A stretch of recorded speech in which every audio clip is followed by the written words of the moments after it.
Bueno, aquí estamos, buenos días para todo el grupo que no te conocen, es la primera vez que te ven.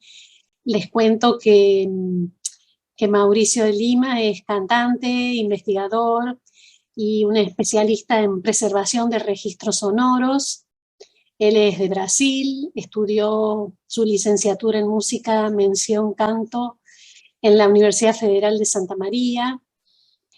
Luego hizo también un estudio de posgrado en Italia, en la Universidad de Udine, referido especialmente a cuestiones de conservación de registros históricos, de música grabada, digamos.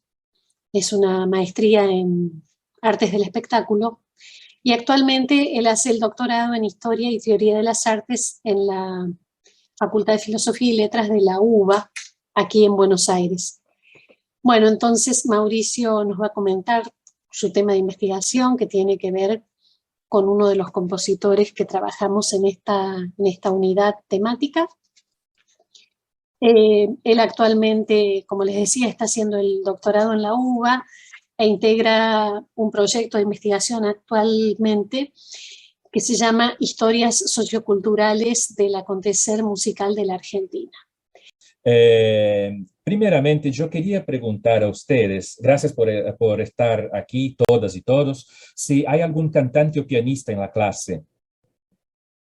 Solo para, bueno, Noemí, Victoria, Carolina, tenemos tres. Bueno, qué bueno. Antonio también es cantante, ¿eh?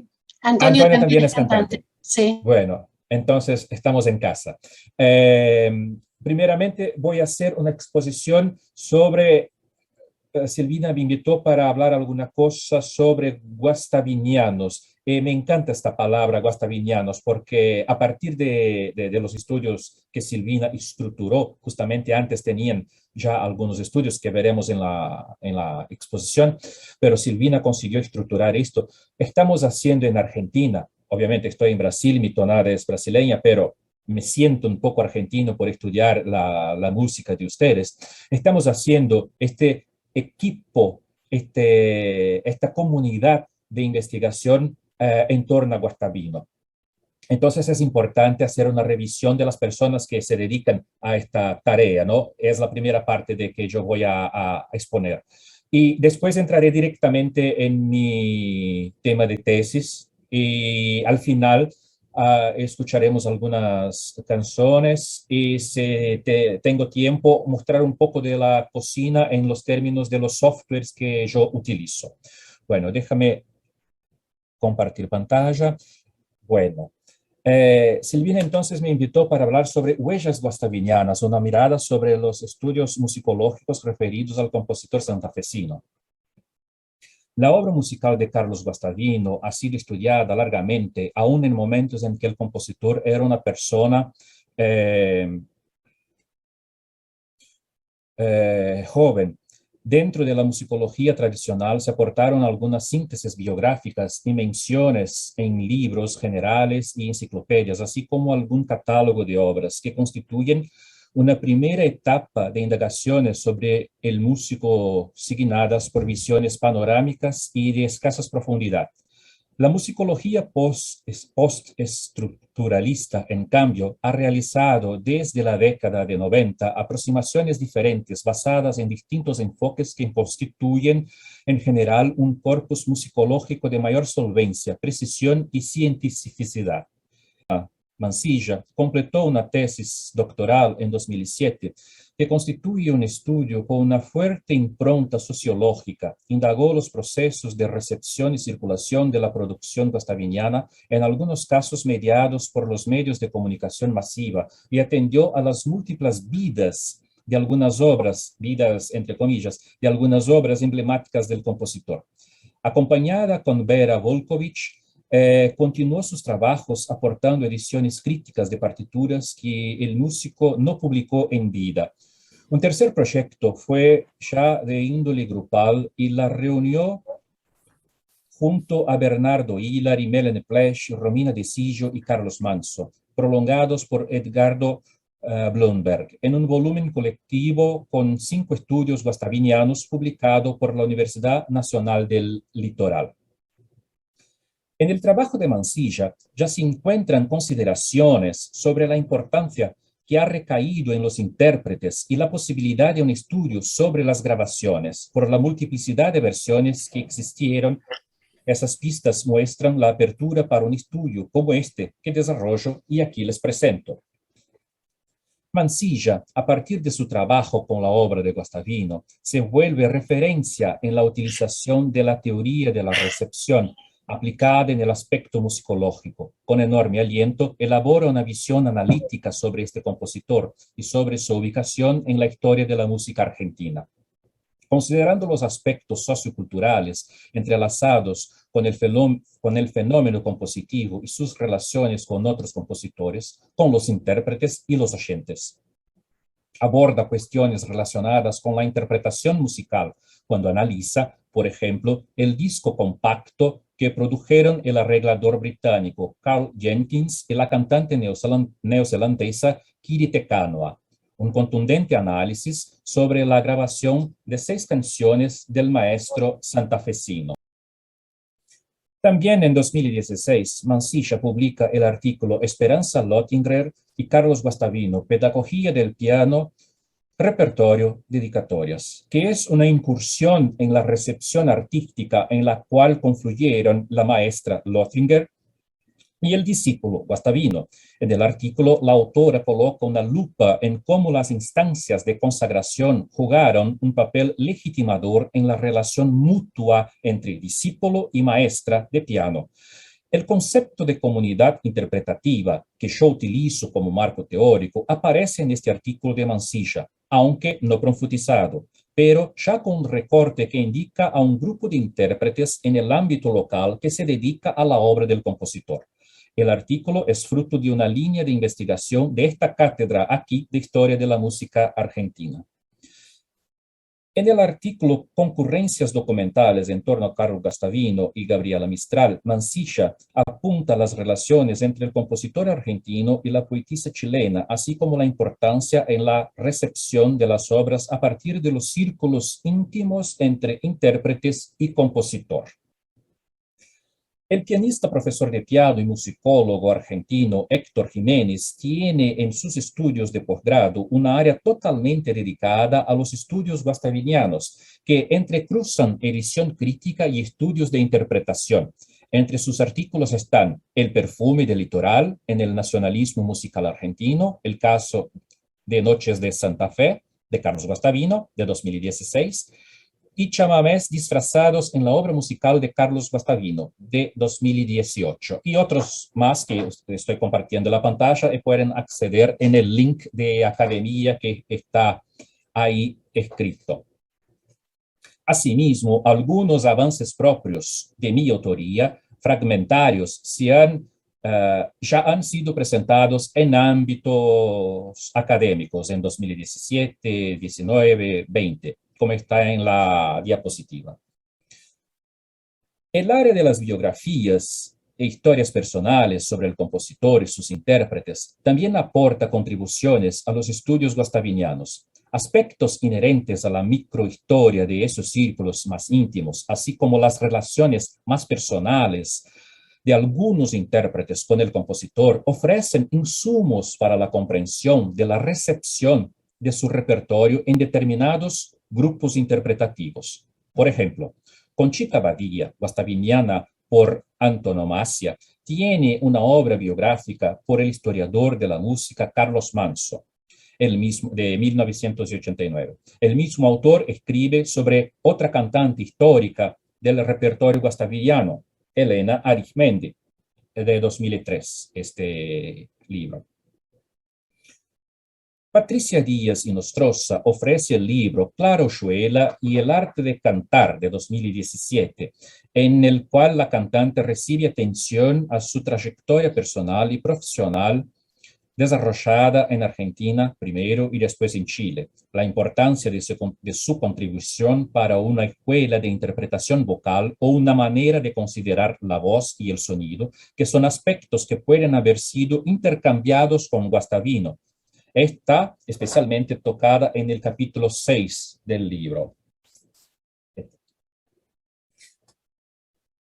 El director de coro, Carlos Vilo, contribuye con las huellas musicológicas guastavinianas con su libro En torno a Carlos Guastavino, de 2012, aún considerando la manera personalizada de describir su relación con el compositor, ofrece testimonios de cómo Guastavino consideraba sus ediciones, mencionando, por ejemplo, juicios sobre cuestiones de dicción o sobre la indicación de que los intérpretes no quiten elementos que el compositor ha colocado en la partitura. En el mismo camino de la dicción, el también maestro de coro Mariano Guzmán, en 2018, dedica su trabajo final en la licenciatura en música de la Universidad Nacional de La Plata a un estudio comparativo de la articulación consonántica en versiones de la tempranera de Guastavino. Fuera de Argentina existen contribuciones doctorales que corresponden a la obra vocal con piano y que fueron producidos a comienzos de este siglo por los investigadores Jonathan Pulpe, de la Universidad de Texas en Austin, Marcela González, de la Universidad de Oviedo, España, un conjunto de trabajos de alcance diferente dentro de los posgrados norteamericanos que complementan los estudios de Doctor of Musical Arts. Proponen estudios a veces centrados en la interpretación de distintos repertorios vocales guastavinianos, dado que acompañaron conciertos de graduación, Crowder, Wagner, Lacombe, entre otros. Aunque concentrados en aspectos compositivos, pero que ineludiblemente tocan tangencialmente al guastavino intérprete de piano e incluso de órgano, resultan relevantes recientes estudios de Melanie Plesch sobre el tópico de la huella en una canción guastaviniana de 2018 y sobre la escritura pianística en estilo fogato de 2019, de entre tantos trabajos de Plesch como también comparto en la pantalla. Los estudios musicológicos post-estructuralistas ofrecen herramientas hasta ahora adecuadas para el tipo de abordaje aplicado en este proyecto en el continuum de los estudios guastavinianos. Las grabaciones sonoras como fuentes de información, por lo tanto, consideradas como documentos que testimonian la historia, posibilitan agregar informaciones en el corpus epistémico sobre la obra del compositor argentino. Nuevas posibilidades tecnológicas ya han permitido algún aporte de nuestra autoría a la historia de la música, específicamente con relación a la canción argentina en idioma extranjero. En una cinta china de canciones argentinas, Carlos Guastavino, de 2018, yo relato el hallazgo de una importante cinta abierta, esta que ustedes ven en la pantalla, después de su recuperación. Permitió la audición de una importante cinta abierta, que después de su recuperación permitió la audición de 8 canciones de Guastavino interpretadas por cantantes y pianistas chinos. A la izquierda está la cinta antes de pasar por la digitalización y a la derecha la cinta después de pasar por la digitalización. Es decir, después de digitalizarla, se destruyó la cinta. Hicimos la digitalización solo en una vez y conseguimos recuperar la información. Y tenemos estas 8 canciones, con excepción de la primera que se perdió justamente por la delicadeza de colocar la cinta en el grabador, se perdió el inicio de una de las canciones. Este tipo de abordaje es novedoso en relación a la obra del compositor, aunque la consideración de los archivos sonoros, o tomando con una mirada más comercial el campo de las grabaciones, sea cada vez más consistente en Argentina.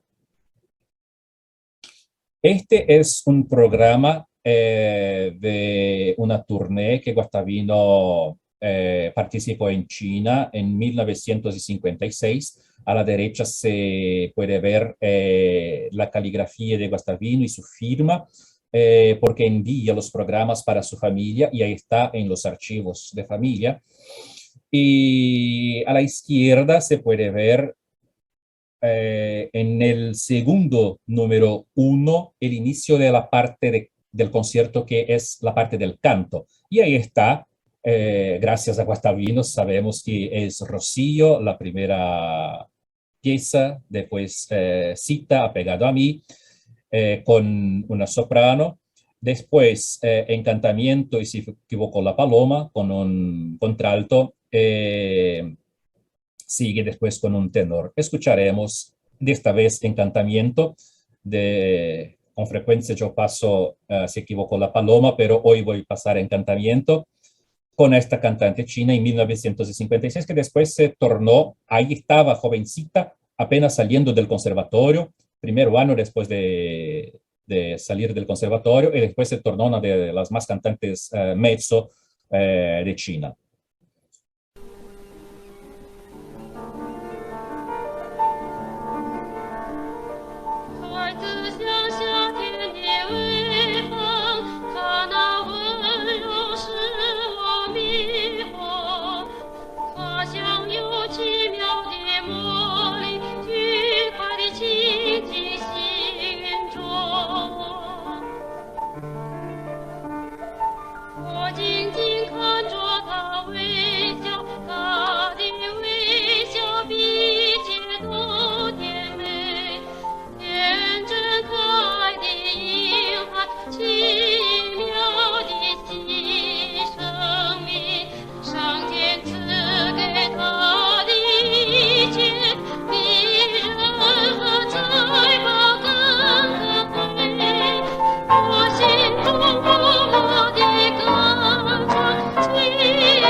Aquí tenemos una fotografía de ella joven. En internet se consigue mucho más. Está una señora ya. Estoy acompañando su vida. Todavía superó la pandemia, pero infelizmente no consigo comunicarme con ella. Se llama Liu Tianchan, es una mezzo.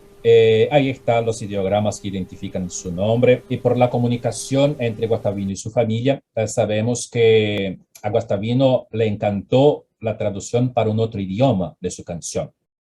Esto es una cuestión importante en el proyecto.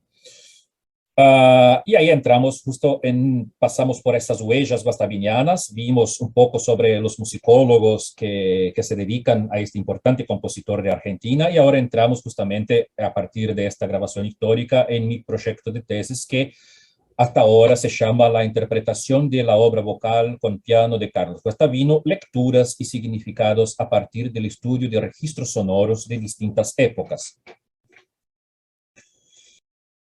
La apertura interpretativa de la obra del compositor también ocurre en las interpretaciones que han sido producidas dentro de las convenciones del canto académico, aunque no de un modo tan perceptible como en las grabaciones populares. Sabemos que Guastavino en versiones populares hay tantas y muy distintas. Es posible que se verifiquen también al interior de las convenciones interpretativas canónicas de la canción de cámara, una serie de bifurcaciones con menores y mayores alejamientos de las ideas guastavinianas plasmadas originalmente en las partituras. Por consiguiente, el pensamiento de Mansilla me sirvió para despertar el interés sobre los modos que determinadas interpretaciones se despliegan entre diferentes intérpretes de manera particular en la obra de Guastavino. La libertad de interferencia directa en la obra a partir de los arreglos, adaptaciones, versiones y la permisividad interpretativa de ejecución que ha sucedido con la música de Guastavino son instancias que delinean otros campos de entendimiento que escapan a la música académica, de cámara o de concierto, El repertorio vocal con piano compuesto por Guastavino está íntegramente en idioma castellano. Por esto que he dicho que saber que Guastavino le encantó la traducción para el chino es importante. A partir de una variedad de poetas españoles y latinoamericanos, lo que se configura como una característica importante y un límite natural del objeto de estudio. En su totalidad, y lo que no estaba, Silvina y Vera Volkovich lo hicieron. Se dispone, por lo tanto, de partituras difundidas de manera comercial que posibilitan que su obra sea reproducida y puesta en valor en el presente. Y vale decir también que Guastavino vivía, su departamento era en el mismo edificio de su editor. De esta manera, hace parte de la institución musical académica, tanto como repertorio de formación en escuelas de música, cuanto como músicas para conciertos en Argentina y el exterior.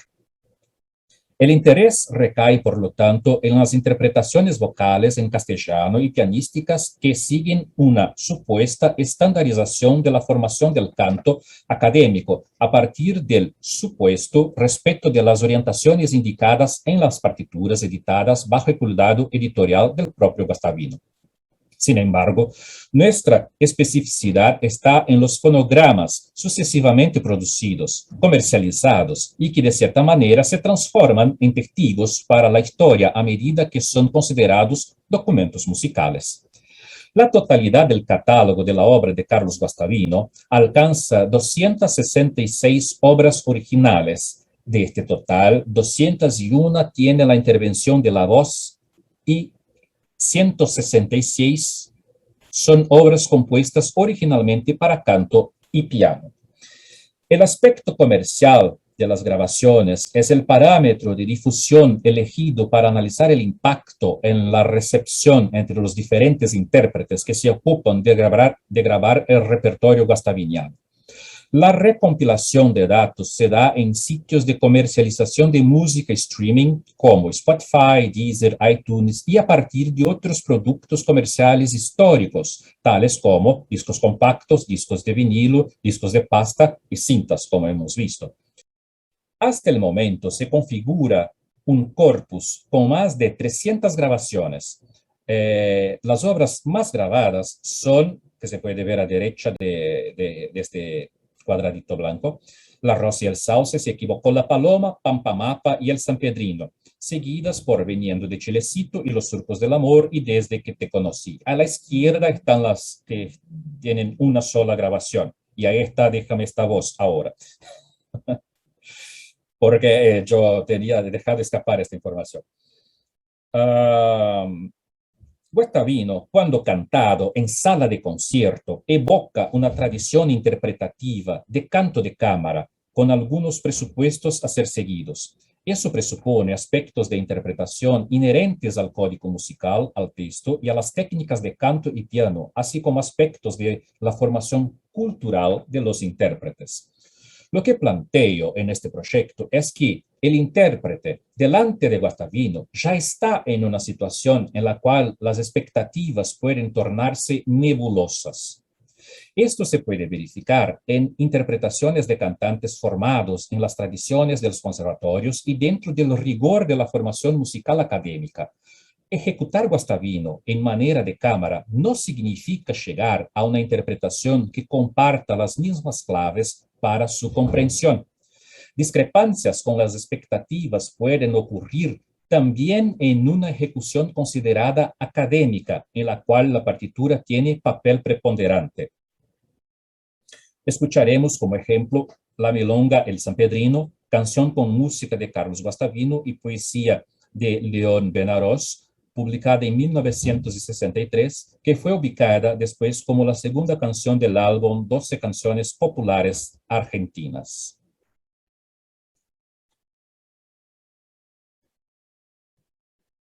Ahí también escucharemos solo el inicio de cada una, pero el inicio ya da una idea de las diferentes interpretaciones. Cada vez más es interesante ver la importancia del pianista En la interpretación, obviamente, canción de cámara, el pianista y el cantante trabajan muy íntimamente, pero en Guastavino cada vez más percibo la importancia fundamental del pianista.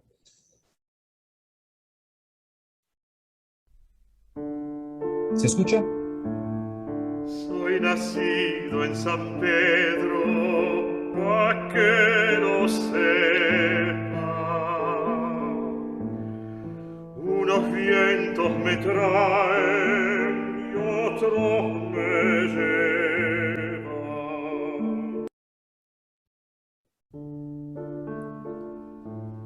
Soy nacido en San Pedro, pa' que lo sepa.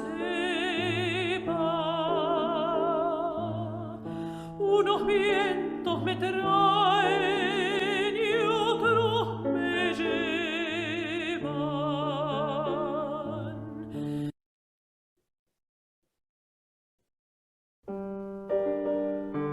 Soy nacido en San Pedro, pa' que lo sepa.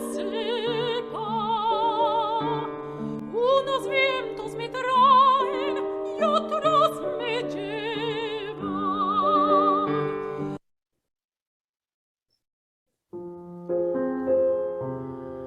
Soy nacido en San Pedro, pa' que lo sepa. Unos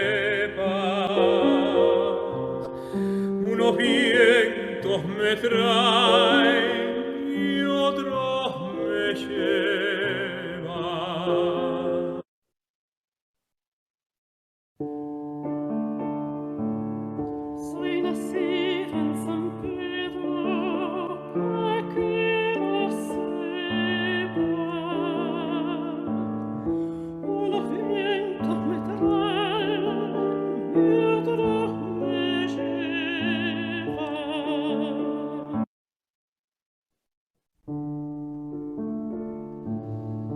Soy nacido en San Pedro, pa' que lo sepa. Unos vientos me traen y otros me llevan.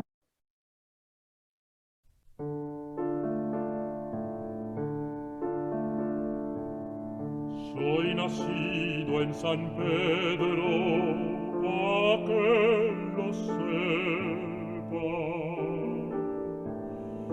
Unos vientos me traen y otros me llevan.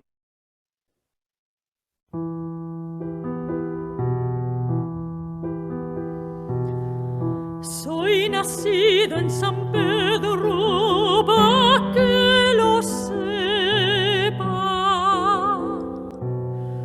Unos vientos me traen y otros me llevan.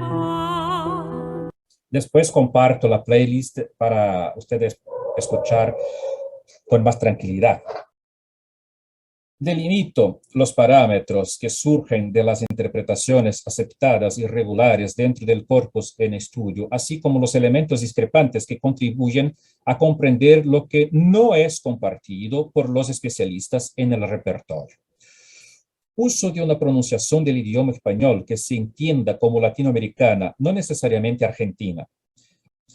Uso de una pronunciación del idioma español con características de los acentos tonados regionales argentinos, especialmente la que remite a la manera que se habla en la capital, Buenos Aires. Uso de una pronunciación del idioma español con perceptible interferencia de la lengua madre del intérprete cantante. Rigor a las indicaciones interpretativas de la partitura, pero sin excesos, buscando coherencia estética en la totalidad de la interpretación. Compases. Lento, estamos hablando de la canción que escuchamos. Compases, lento, donde la negra 46 y la corchea a 92. Es importante verificar que el compositor refuerza que la corchea debe ser respetada como la mitad de la negra, orientando a la ejecución metronómica. Vale aquí decir que Guastavino es muy precisa en sus indicaciones de velocidad. Los cambios de compases son muy discretos y ocurren a partir de la lógica del fraseo, en la interpretación del propio compositor, que tenemos también registrada. Dinámica, piano en la primera parte en re menor, pianissimo en la segunda parte, modulada para re mayor, crescendo y disminuyendo, aparecen muy económicamente en los compases 9, 12, 15, 20 y 23. Carácter, armonioso, delicado en la primera parte, delicadísimo, armonioso, dulcísimo en la segunda parte. Técnicas o estilos, estas cuestiones de carácter están escritas en la partitura, son indicaciones del compositor de la edición de la partitura. Carácter, armonioso, delicado en la primera parte, delicadísimo, armonioso, dulcísimo en la segunda parte. Técnicas o estilo. No hay indicaciones como legato, staccato, portamento en la partitura, pero escuchamos en las grabaciones, ¿no? Pero hay ligaduras en las frases, indicando el tipo de articulación. Conocimiento de los géneros, formas y aspectos culturales de cada canción. La información cultural sobre la milonga es fundamental para entender la indicación interpretativa que se hace en el inicio de la partitura, luego abajo del título de la obra, canción pampeana, que está escrito en la partitura. Sin embargo, el análisis muestra que, aun considerando la especificidad rigurosa de los códigos de la música escrita, algunos registros escapan a lo que se consideraría una ejecución coherente de la partitura. No estoy haciendo juicio de valor, estoy diciendo lo que se puede escuchar comparando con la partitura.